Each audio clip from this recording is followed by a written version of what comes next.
Hi guys, we've picked out this great kit for you guys. It's mainly for mouldy ceilings.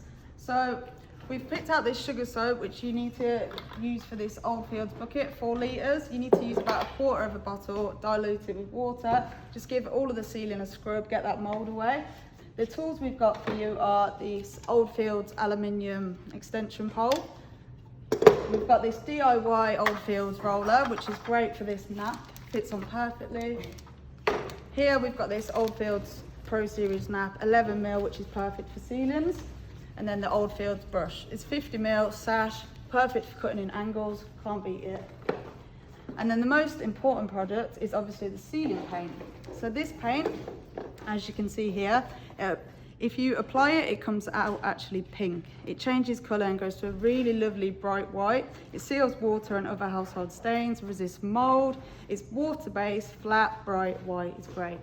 And then the best part of it, the Oldfields hooded roller tray, so you can fit so much paint in here. Don't have to keep pouring. It's great. Thanks, guys.